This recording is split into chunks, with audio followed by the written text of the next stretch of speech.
En tant que soignant, lorsqu'on s'enferme dans un comportement qui ne va pas bien ou qui n'est pas satisfaisant par rapport à son propre idéal, peut arriver ce qu'on appelle l'épuisement professionnel, le burn-out, qui est un syndrome parce qu'il y a 3 aspects. Il y a l'épuisement émotionnel. Le soignant n'arrive plus à éprouver d'émotions, il est vidé de ses émotions. De ce fait, il va s'occuper de l'autre comme un objet, c'est ce qu'on appelle la dépersonnalisation. Et au final, il n'aura aucune satisfaction d'exercer son métier de la façon dont il l'exerce. C'est la réduction de l'accomplissement de soi au travail. Et ce burn-out est quelque chose de difficile à détecter de la part de celui qui en est atteint. On s'en rend compte souvent trop tard. Quand vraiment on arrive à un état de dépression très important et qui va être très difficile à récupérer après.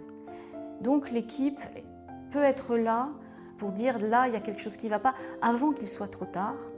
C'est important d'être attentifs les uns aux autres à ces signes d'épuisement émotionnel et de dépersonnalisation lorsque c'était quelqu'un qui n'était pas comme ça auparavant. Mais il y a également la possibilité éventuelle de faire appel au psy ou à la psy du service. Ça peut être bénéfique d'aller le voir en lui disant je m'inquiète un peu pour un tel parce que voilà, je trouve qu'il ne va pas très bien en ce moment. Là, le psy peut peut-être essayer d'aborder le soignant en difficulté pour voir ce qui se passe. Donc voilà, le travail d'équipe là aussi est très important. C'est important de ne pas rester seul avec ses difficultés, c'est important de partager. Alors il existe dans certaines institutions, certains services qu'on appelle des groupes de parole, où les soignants vont pouvoir se réunir pour discuter de leurs difficultés, discuter des accompagnements difficiles qu'ils ont pu vivre sous la supervision d'une personne extérieure. C'est souvent des psychologues qui viennent. Donc c'est vraiment le lieu où on peut tout dire de façon sécurisée, de façon apaisée aussi. Ça permet d'apaiser les choses.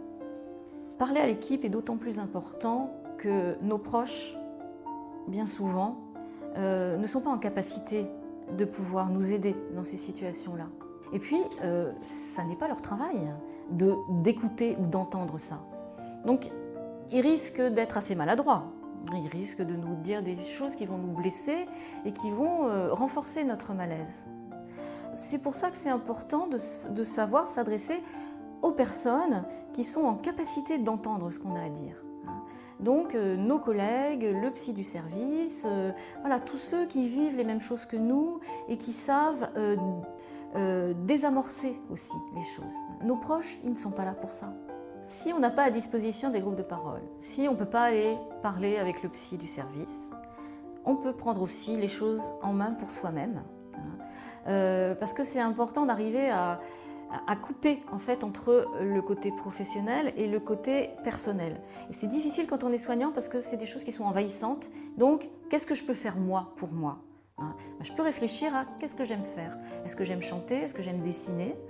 Est-ce que j'aime marcher, faire du yoga, de la danse, enfin...